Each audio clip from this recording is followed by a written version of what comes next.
Let's do the men, and then maybe we'll take another break. The men only get a verse. Why is that? I really wonder why that is. So it's a pretty dense verse. My guess is it's because the women were more imperiled. Culturally, they're in a harder situation, the men. And they need more guidance, more encouragement, more help, because they're going to follow Jesus in a situation where the husband's not following Jesus. They need help.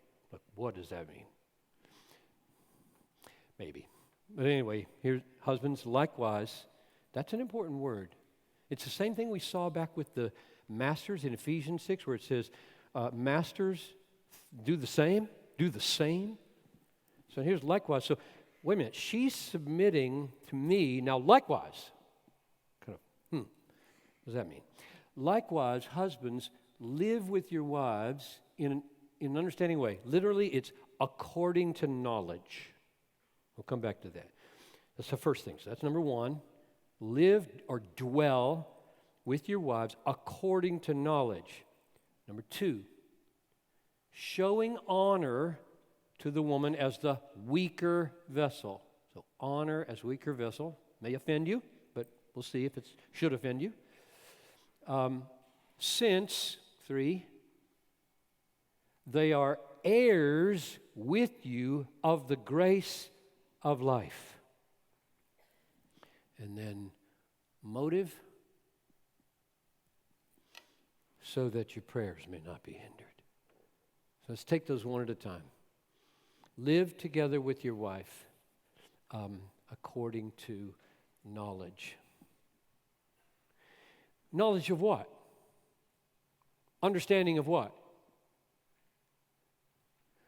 Everything relevant. Her, you, God, His Word, the world, the situation, the kids. You know, those men, gird up the loins of your mind. You got stuff to think about here. I'm reading a biography right now of John Knox, brand new one by Jane Dawson, real heavy-duty biography. And Knox married Marjorie, 1556, heads back to Geneva. Her mother leaves her father because he's not a Protestant. Goes to Geneva with her daughter who just married John Knox. John Knox has been this renegade preacher traveling all over Europe to preach, and now he's got a wife, and she's pregnant within a few months. And Jane Dawson, as she's writing this biography, is describing what a shock this was for him to now have to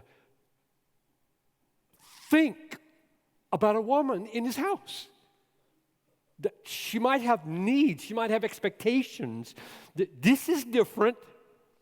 I've just done whatever I feel like doing, and now there's a woman in my bedroom and kitchen and living room all day and night with a brain and a real soul and a consciousness outside of myself that I must interact with. You see what that, that's really big. Marriage is big. It is, nothing's more life-changing, perhaps, than conversion to Jesus, than being married to somebody. Forever, as long as you live, as long as you both shall live, we're together. You must start studying her. Continue studying her. Don't start at marriage. Start before. Study her. Study your responses to her. Nothing will bring out your sin more than your wife or daughter. Husband. Marriage is a great sanctifying anvil. We discover the sediment in the clear, sweet beaker of our life when she shakes it. Right? Marriage is wonderful if you can live with constant conviction of sin. Because if I were alone and Noelle weren't an independent consciousness drawing out of me things, I'd probably think I was a pretty good fellow. But my children and my wife are human beings, and they elicit responses which I must often repent of. So I need to know me, and I will get to know me in marriage. I need to know her. I need to know the Word. Men, you can't lead her without the Word. So this is a call, men, to read, study, think, meditate, and ponder, and talk to her. She knows her better than you know her, at least at first. Maybe not in the end. That's an interesting thought, but it's not a marriage seminar. At least it didn't used to be. She knows her. Talk to her. Really, ask her what she feels about this or that. Ask her about that response. Ask her. Constantly learn from her, and about her view of you, and about her view of the kids. And date your wife. There's a whole book by that name, right? Date your wife. So we did it on Mondays. Monday was our date, called the State of the Marriage date. How are we doing? Monday noon. How are we doing in ministry? Schedule okay? Anything you want me to change? I mean, I offered my wife my life for change every Monday. I felt like that's the way that the church needs Christ, right? Love your wife as Christ loved the church. And I'm not Christ, and so I need help to know how to be Christ to her. That is how to serve her, love her, die for her. And so I'm offering myself anything in my life or our lives right now that you would like to see different so that you could flourish. I think that's leadership. That's leadership. You might think, like, whoa, wait a minute, you just made her the leader. No, I didn't. And she knows I didn't. I'm informing my leadership with her perception of life, which is a perception that on some things is more accurate than mine. We got some stuff going on in our family right now that I can't talk to you about. It's just so difficult. And I am taking Noelle into account on every step I make in these relationships. I'm sending her my emails before I send them to anybody else. I'm asking, and she usually comes back to me with golden insight. Golden. That make my email to such and such better. That's what wives are for, and husbands. But so knowledge, men. We need her brain. We need her thoughts. We need to know her, know ourselves, know the Word. Second, showing honor to the woman as the weaker vessel. Not one single sport in the Olympics is men against women. Why? Not one. I mean, not even diving. Come on. These women can dive as well as men. Not a splash. Not a splash. Just the men made a little splash. Why don't they compete in diving? They do? Did I get it wrong? Well, anyway, most sports. The reason there's no NBA for men and women together is because men are stronger, faster. They knock them down too often. They banging into each other. I mean, basketball's a new sport. When I was a young person, it was a foul to touch somebody. And now you're supposed to weigh 300 pounds so you can push people around, and that's called basketball. But I know the playoffs are coming, and I'll probably watch them. The reason is because the woman is the weaker vessel. This is just a simple anatomical, biological fact. It's not a statement about woman's weak faith or weak mind or weak soul. That's been dispelled in verses 1 through 6. This woman is fearless. This woman is hoping in God. This woman has a deep tranquility of spirit that probably runs circles around her husband's anxieties. That's not the point. The point is, if there's a thief, guy, step up. I'll give you an illustration. Now, this will sound almost contradictory, but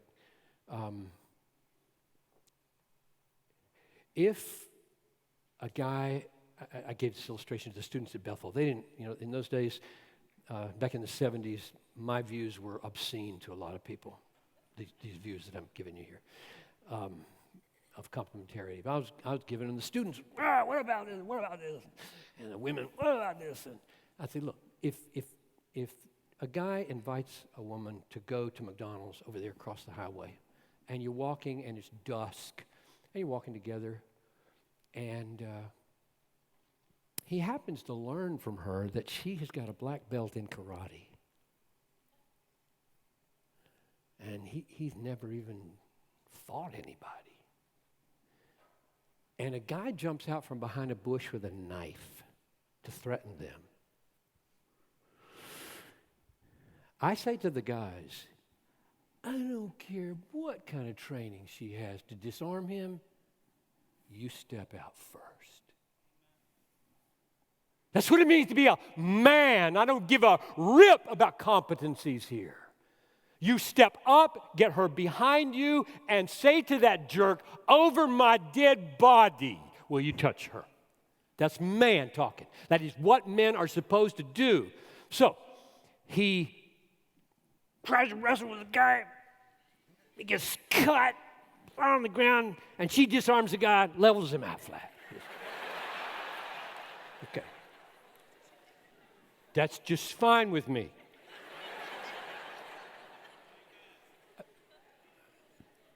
That is just fine. Because, in principle, this honor to the woman as the weaker vessel is a principle of honor that is written, I believe, into the heart of men and into the heart of women to receive. And unless for sin distorting it, it gets played out beautifully with default behaviors like that. Even if she happens to be on that point, more competent in disarming a guy because of training or whatever. So the honor here, I think, is built in the fact that from time immemorial, the men are the warriors who have to defend the village against the attacking troops. They're not going to put their women out there to do that for them. They know that if they put the women out against male warriors coming at them, the women are going to be overrun, the village will be destroyed. This is not what we do. And frankly, I got strong opinions about women in combat, but you didn't sign up for that, so I won't go there any more than I just did. Number 3, since they are heirs, so let me say one more word, sum up word. So number 2, I think, means that men are not only the spiritual default initiative takers and leaders in the family, they are the protectors. They bear the weight of protection. Even if the wife might, at certain points, be more competent in certain ways to know what kind of bars to put on the window or locks to put on the door or how to get out the back door when the thief came in the front door. I mean, she may be way ahead of him in a lot of ways. His mindset is, I protect this woman. I don't expect her to protect me. I protect her. Number 3, since they are heirs with you of the grace of life, so that you're heirs with you of the grace of life. So men, let this sink in and dwell on it long and hard. Fellow heir, so heir comes from the inheritance back in chapter 1. We are born again to a living hope, to an inheritance, undefiled, unfading, imperishable, kept in heaven for you, and she's got the same one. She's going to be a queen of the universe someday. You sleep with a queen. You sleep with an heiress of the world. That's not an exaggeration. You sleep with an heiress of the world, the earth. That should have an effect on you in terms of kindness, respect, tenderness, listening, marveling at what you in this house. We're not amazed enough at the marvel of who we are. Representing Christ, representing the church, fellow heir of the grace of life. We don't marvel enough at the wonder of our wives or our husbands. And if you don't do those, your prayers get hindered. What does that mean? We're almost done. We're going to take a break here in just a few minutes. What does that mean? So that your prayers may not be hindered. I'm not sure. Because it might mean where 2 or 3 are gathered together in my name, there I am in the midst of them to do special things. You got 2. And if you're not together, then the agreement won't happen and the prayer won't get answered. Where 2 are gathered together in my name, and if you're at odds like this and you're not living together according to knowledge and showing honor and esteeming her as a fellow heir of the grace of life so that there's some sweet spiritual harmony there, then when you try to come together in prayer, the agreement won't be there. It might mean something like that. Or, I think 2 other possible meanings, maybe they're all true. Another one would be when a husband is selfish and is just all wrapped up in himself and not living in an understanding way, and when he's not honoring her, and when he's not marveling at the fact that she is an heir with him, he's sinning, and sinning people find a hard time praying. I mean, just think of the last time you were at odds with each other and it was your fault. You were mouthy or you were neglectful or something, and your conscience was bothering you, and how sweet was your prayer time?